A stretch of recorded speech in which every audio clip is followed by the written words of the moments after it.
द्वंद्व समास की परिभाषा। जिस समास में दोनों पद प्रधान होते हैं उसे द्वंद्व समास कहते हैं। उदाहरण के लिए माता पिता। माता पिता के बीच में एक योजक चिन्ह रहता है। यह द्वंद्व समास की पहचान है कि बीच में योजक चिन्ह रहता है। जब इसका समास विग्रह करेंगे तो हो जाएगा माता और पिता। दूसरा उदाहरण भाई बहन। समास विग्रह करेंगे तो भाई और बहन हो जाएगा। तीसरा उदाहरण रात दिन। रात और दिन के बीच में योजक चिन्ह लगा होगा। जब समास विग्रह करेंगे तो हो जाएगा रात और दिन। द्वंद्व समास में जब समास विग्रह होता है तो बीच में और लग जाता है और योजक चिन्ह को हटा देते हैं। योजक चिन्ह के जगह पर और लगा दिया जाता है।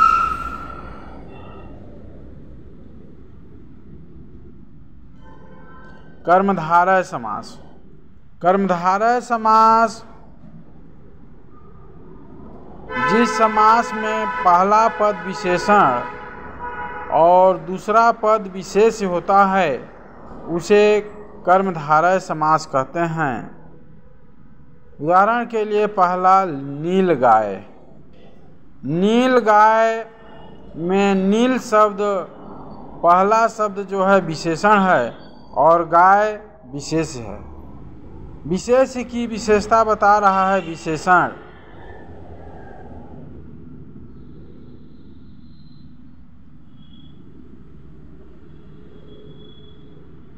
उदाहरण के लिए नील गाय। नील गाय कर्मधारय समास का उदाहरण है। कर्मधारय समास का पहचान यह होता है कि पहला पद विशेषण और दूसरा विशेष्य होता है।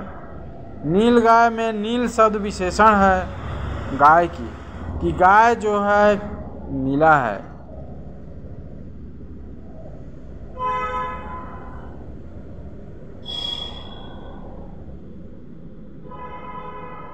बहुव्रीहि समास। बहुव्रीहि समास में कोई भी पद प्रधान नहीं होता है बल्कि यह किसी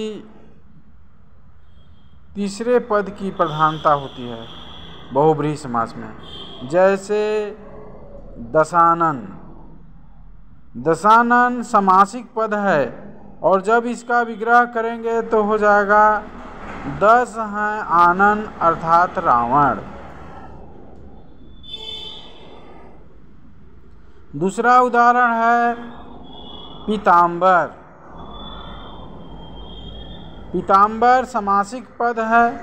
जब इसका विग्रह करेंगे तो हो जाएगा पीला वस्त्र धारण करने वाला अर्थात विष्णु।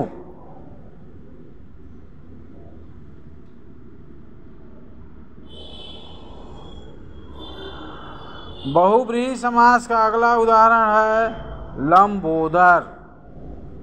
लंबोदर का जब समास विग्रह करेंगे तो हो जाएगा लंबा है उदर अर्थात गणेश जी। उदर का अर्थ होता है पेट।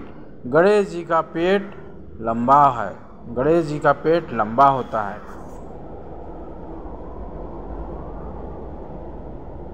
अगला समास द्विगु समास। द्विगु समास का पहचान द्विगु समास जिस समास में पहला पद संख्यावाचक होता है उसे द्विगु समास कहते हैं और साथ में संख्यावाचक होने के साथ साथ समूह का बोध कराए तब ही जो है द्विगु समास होगा, अन्यथा नहीं। जैसे पंचवटी। पंचवटी समासिक पद है, जब इसका समास विग्रह करेंगे तो हो जाएगा 5 वटों का समूह।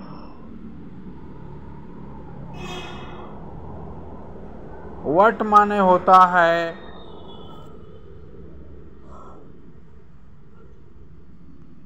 बरगद। पंचवटी। चौराहा।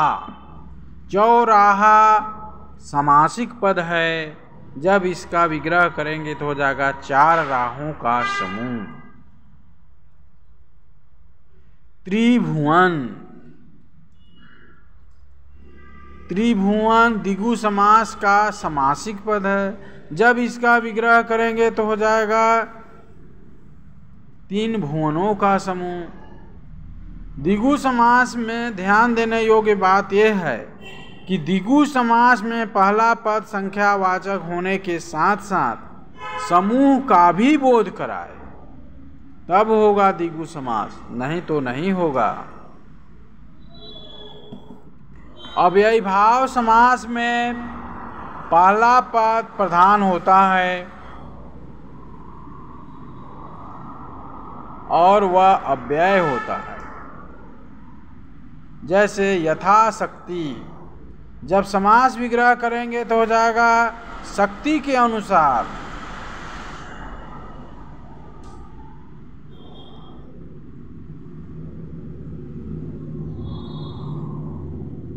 तत्पुरुष समास में दूसरा पद प्रधान होता है।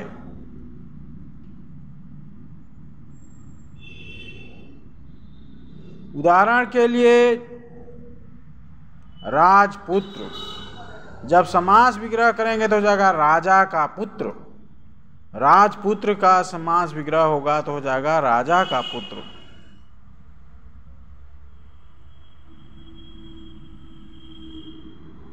जो भी श्रोतागण हमारे इस वीडियो को देख रहे होंगे, सुन रहे होंगे, उनको मैं फिर से बता रहा हूँ।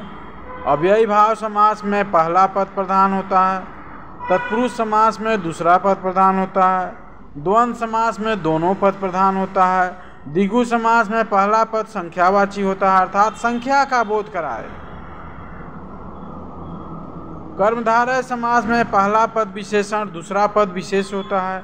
बहुब्रीहि समास में कोई भी पद प्रधान नहीं होता, बल्कि वह किसी तीसरे पक्ष को इंगित करता है। जैसे लंबोदर, लंबा है उदर अर्थात गणेश जी। पीताम्बर, पीला वस्त्र धारण करने वाला अर्थात विष्णु जी। दशानन, 10 हैं आनंद अर्थात रावण। रावण आनंद मतलब होता है मुक्त।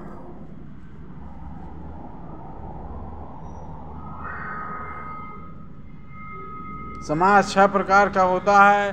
पहला अविभाव समास, दूसरा तत्पुरुष समास, तीसरा द्वंद्व समास, चौथा कर्मधारय समास, पांचवा द्विगु समास, छठवां बहुब्रीहि समास।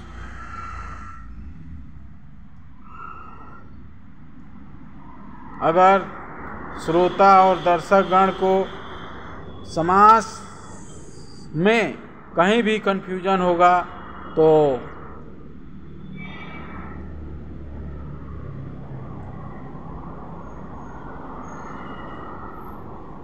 मेरे पास कॉल करके पूछ सकते हैं।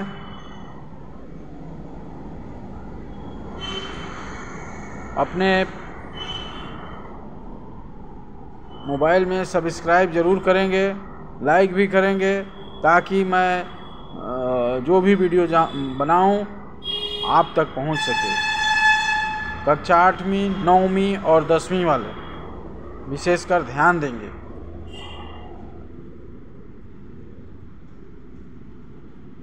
समास में समासिक पद होता है और समास विग्रह होता है। समास के अंतर्गत समास को पहचानना मुख्य बात होती है। परीक्षा में जो है समास पहचानने के लिए आता है। 4 ठो समास दे दिया जाएगा और उसमें से पूछा जाएगा कि यह कौन सा समास है, उसको आपको पहचानना होगा। तो जब तक परिभाषा और उदाहरण याद नहीं रहेगा तब तक समझ में नहीं आएगा। इसलिए मेरे वीडियो को लाइक और सब्सक्राइब जरूर करेंगे। धन्यवाद।